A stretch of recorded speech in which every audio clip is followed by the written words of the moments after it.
করতেন ফাঁসি দিব, তাদের তিনি ফাঁসি দিয়ে দিতেন। দেখে নাও বিশ্বের সুন্দরীকে, এবার সেই নর্তকী লখনৌর বিখ্যাত বাইজি হীরাবাইকে দেখে নাও। এই যে রোলারটা খাজনা না দিতে পারলে গরিব মানুষদের ধরে আনতেন, এনে বুকের উপর দিয়ে চালিয়ে দিতেন, এইভাবে অত্যাচার করে রোলারটা সবাই নাচ করতেন। তার ছবি দেখাবো, 1 ঘন্টায় 5000 স্বর্ণ মুদ্রা নিতেন।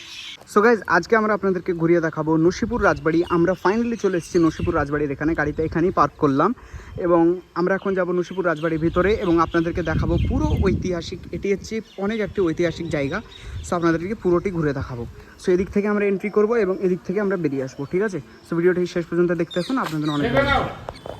মুর্শিদাবাদ তোমরা ঘুরতে এসছো আজকে নবাবের দেশে, নবাবকে দেখা এবং জানার জন্য। সেই নবাব সিরাজদৌল্লাকে দেখো। ইনি ছিলেন বাংলার শেষ স্বাধীন নবাব, তারপর কেউ ছিলেন না। বাংলা, বিহার, উড়িষ্যার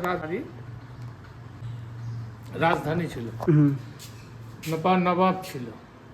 তার রাজত্বকাল সামান্য 56 থেকে 57, পলাশির যুদ্ধ শেষ। এটা মির্জাফরের বংশধররা চক্রান্ত করে তাকে মেরে ফেললো।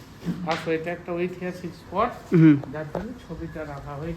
এখানে আসো, যে বাড়িতে এসছো এটা রাজা দেবী সিংয়ের বাড়ি। ইনি ছিলেন ইস্ট ইন্ডিয়া কোম্পানির রেভিনিউ কালেক্টর, খাজনা আদায় করতে তার বাড়িতে এসছো।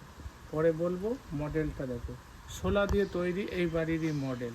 এখানকার স্থানীয় শিল্পী যজ্ঞেশ্বর মালাকার এটি তৈরি করেন। 1883 সালে দিল্লিতে আন্তর্জাতিক শিল্পকলাতে ফার্স্ট প্রাইজ পেয়েছিল। আর ওই যে বোতলটি দেখছো, টেস্টিং জার, মদের পাত্র, তাদের অনুষ্ঠান হলে এই পাত্রটি ব্যবহার করতেন। মদের সঙ্গে কোনো পয়জন আছে কিনা তারা টেস্ট করে খেতেন, পয়জন থাকলে কালারটা চেঞ্জ হয়ে যেত। হাজারদুয়ারিত প্লেট দেখতে পাবেন, নবাবরা ব্যবহার করতেন। আচ্ছা, এটা জল্লাদের দেশ, ফাঁসি দেওয়া হতো।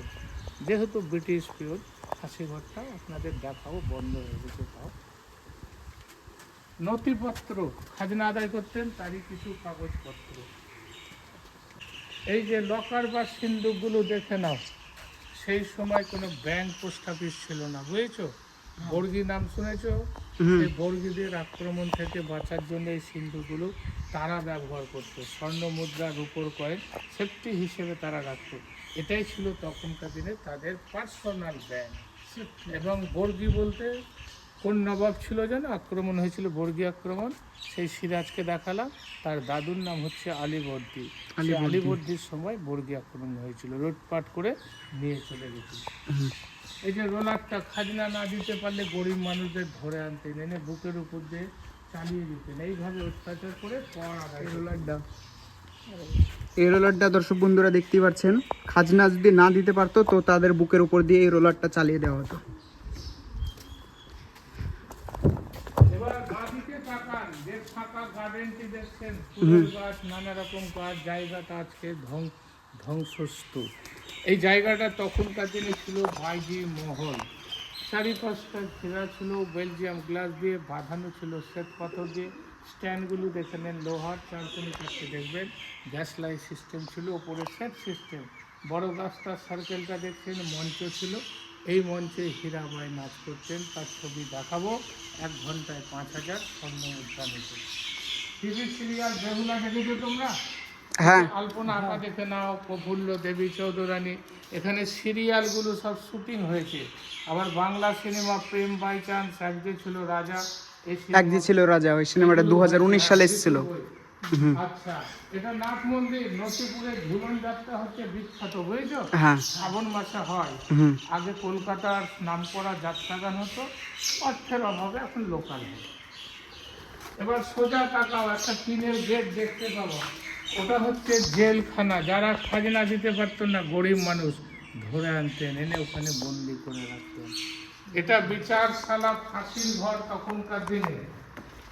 ওই জেলখানা থেকে নিয়ে আনতেন, চাবুক দিয়ে পিটতে পিটতেই বিচারশালায় বিচার করে মনে করতেন ফাঁসি দিব, তাদের তিনি ফাঁসি দিয়ে দিতেন। তার বিচারই শেষ বিচার এখানেই হতো। এখানেই হতো। এই যে প্লেটগুলো দেখুন সামনে বসানো হয়েছে, চেন থেকে 3টে হুক আছে, মধ্যের যে হুকটা, ওই মিডিল পোর্শনে ছিল ফাঁসির মঞ্চ।